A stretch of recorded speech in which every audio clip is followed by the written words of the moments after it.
Actually, I don't think I've seen this, but it says in 2 Thessalonians 3:11, it says, "For we hear that some among you walk in idleness, not busy at work, but busybodies."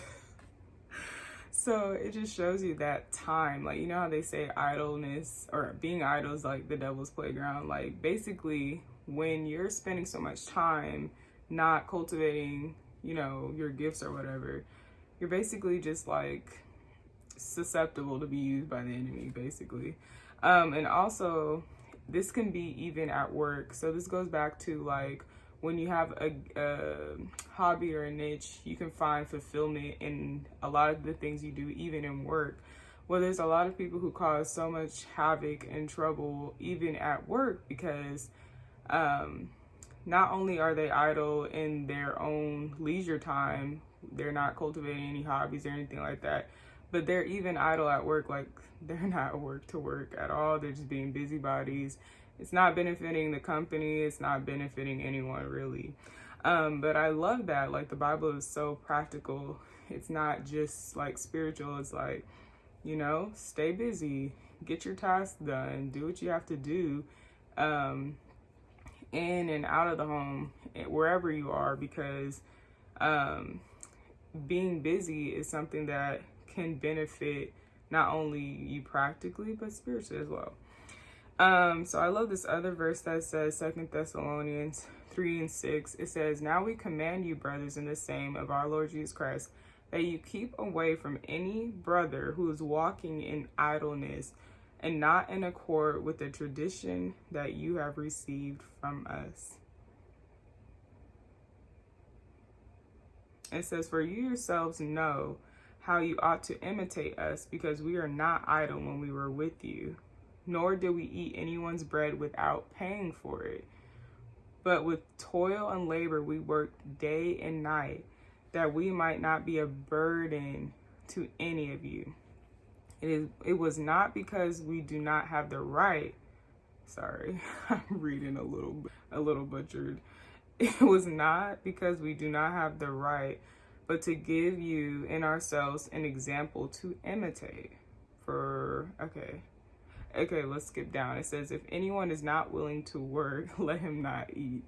Okay, so that is so simple. Like, how they say the Bible is so simple, like kids can get it. I think that's why it's so offensive to some people, because I just feel like it's something that we always should work on, making sure we're not, or making sure we're becoming in the Lord, so that we can be in one accord and all this stuff. But I love how it says, hold on, because what is that? I love how it says to keep away from anyone who's walking in idleness. Number one, I feel like, and this kind of goes into moments of faith, is some people don't understand the purpose of withdrawing. But when someone is walking in the completely opposite direction of where you're trying to go, or they're walking in idleness, that means they're prone to being a busybody, prone to causing trouble. It's like you can't walk with that person or be in fellowship, because you're not on one accord. Like, if the goal is, for example, with Noah's Ark, to build the ark, and someone is not trying to build or participate in that, they're really just in the way. And so it's more like, hey, like, can you go over there, move to the side, because we're trying to get this done. Like, you're trying to joke around and play, but we're really trying to get this stuff done. And so that's kind of like the idea with him saying that. And then I love how it's saying, like Jesus, we can imitate him and say, okay, if Jesus was in the temple, he was studying. If Jesus he was a carpenter, and he cultivated his skills and his own personal relationship with God, then that is the example for us as believers. That's that's the model. Like, that's what we should be following after, is imitating Christ, or those who imitate Christ. And I love to, like, how it says, like, if anyone is not willing to work, don't let them eat. But it's just, oh, I like the part too where it's saying like, don't be a burden. So I was reading as well, like serving. It's like when you're serving others, it's not necessarily always money. Because some people feel like, well, you know, why should you ask of money for someone who can't pay for something or someone who's struggling? But sometimes that's not necessarily the way you have to give. Sometimes it's really just your time, your service, your ideas. You can give in a lot of different ways. Just helping someone out, helping someone do something. Those are ways to give as well. And so you're lifting the burden by giving in those ways. Tackling tasks that, you know, okay, I'm not going to go too much in detail with that. But yeah, you can give in a lot of ways, even if it's not necessarily paying for it. It's kind of like, there's a story in the Bible where someone was working to pay off a debt. So there's a lot of ways to pay off a debt, but I think it's just the principles of trade that can't be overlooked. Like for example, like, and I've done this before, like, if I do this for you, if I give you this service and you give me this service, that will be the payment. So that's kind of like what I get from that verse. It's very interesting because in business, there are some businesses that do not have like ethical or like integral principles. They have it like on their policy, but there's a lot of businesses that don't follow it, to be honest. But it really impressed me when organizations or companies do follow it, and I think that's what makes them so successful, is that they go the second mile to make sure their customer or client or student or whoever it is happy and satisfied according to the policies that are put in place. And so I believe, like, even with major productions, like, that is why they're so successful. It's really those small principles that they follow that creates success when they start off with zero, or they start really low, you know, like on a business scale or whatever. So if you're trying to start a business or something, I feel like it does start with those really simple principles. Like there's so many, I guess you could say, clients who want a service, they want it exceptionally well, they want it super good, and they want it for free. Or they want a service, they want, you know, things that like celebrities have, like, you know, just like they want the best of the best. They want a personal chef or whatever, but they're not willing to pay them on time, or they're not willing to make sure they have all the tools they need to succeed and create a perfect dinner. They're interfering with the schedule of the person. Like, those things are practical business principles that the Bible right here is sharing, like how to be successful. Like, you can't expect stress-free. You can't expect stress-free success if you're not allowing people to fully thrive in their position or their skill or their trade.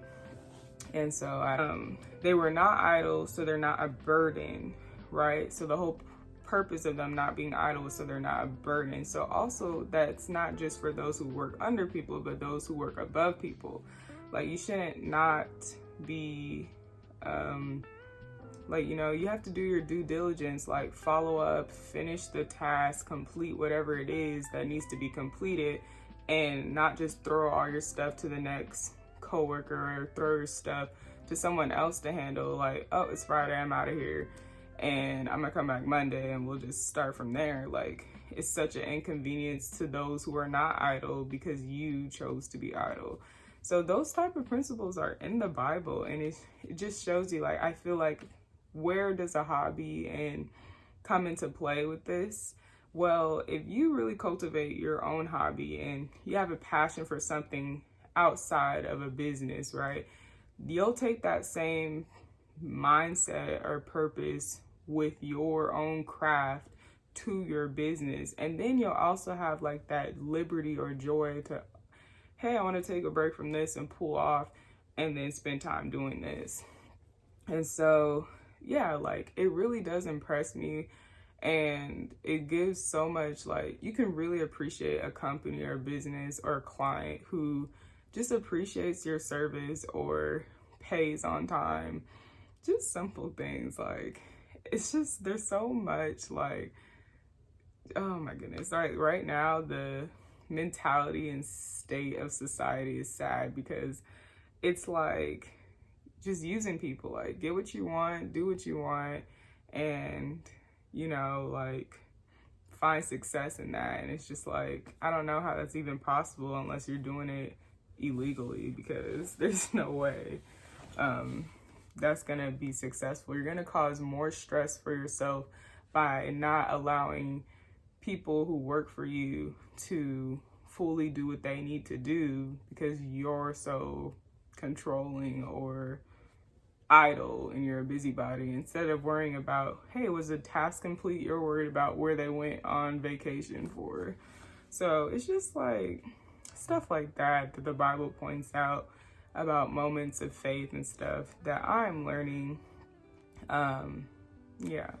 And so here in Proverbs, it actually says, in all toil there is profit, but mere talk tends only to poverty. So I love this, and this is encouraging because it's like you have your list, you have your plans, you have everything you need to do to be to where you need to go. So you just have to do it. Like you don't always have to talk about it. You don't always have to plan it out. Sometimes you merely just need to do it, and when that opportunity is presented, it's done. And so I love the movie, what is it called? It's called Minuscule. Let me see. Like now my favorite movie. So I love like art concepts, I love productions, I love seeing behind the scenes, all that stuff. So this movie Minuscule is so cool because it's basically like an insect movie, and it's animated, no one talks, it's very like, it looks like it's just nature. And so in the movie there's, you know, like this ladybug with ants, and it's basically documenting their whole journey, their whole process. But what I love about the movie is you can really see the verse come to life. This verse that I read right here is, go to the ant, O sluggard, consider her ways and be wise. Without having any chief, officer, or ruler, she prepares her bread in summer and gathers her food in harvest. How long will you lie there, O sluggard? When will you arise from your sleep? A little sleep, a little slumber, a little folding the hands to rest. Now, if that ain't convicting, because I feel like oftentimes it's so easy to primarily focus on other things, but when it comes to the things that God wants you to focus on, it's just like you just put it on the side. But he's saying like, go to the ant. He has no ruler, no overseer, no one to give him instructions, and they're just out there grinding.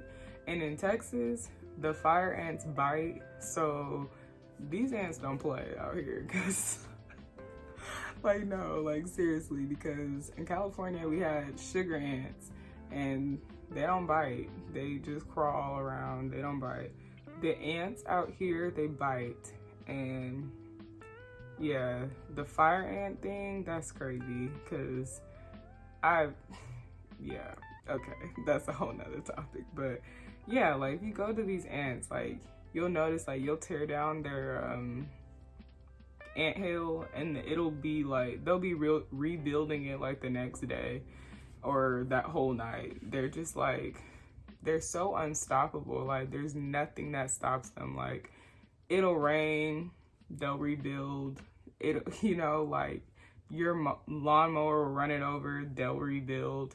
You might spray half of them, some of them are still alive, those ones are rebuilding. So it's just such a good principle to take, and I want to take from it. Like, look how diligent the ants are. Like, they just don't stop. Like, no matter what opposition they face, they don't stop. And I know it's so simple that it sounds like, you know, I don't know. It's so simple, the Bible, but if you really take that principle, it does it just makes so much sense. Like, also what I'm encouraged by too is like, I like how it was saying that keep away from anyone who's walking in idleness. Now, especially in, you know, like in life, school, work, wherever, you'll notice like there's always groups like that each person is drawn to. There's the group, like, for example, when an assignment is given that, oh, this is too hard, I don't want to do this, I don't have time to do this, blah, blah, blah, blah. Then there's the group who, like, they don't really talk that much, they just all get it done. That's the group I love. But yeah, there's just always, like, groups, and I just like how that principle is said, like, you know, surround yourself, like iron sharpens iron. Surround yourself around individuals who work really hard. And if you're not surrounded by anyone who does, be like the ant who doesn't need to be in a certain group or environment to get stuff done. I just love it. Like the ant is like my role model right now, because oftentimes with redirection and stuff, it can be hard to readjust, but God is faithful and his grace is sufficient. So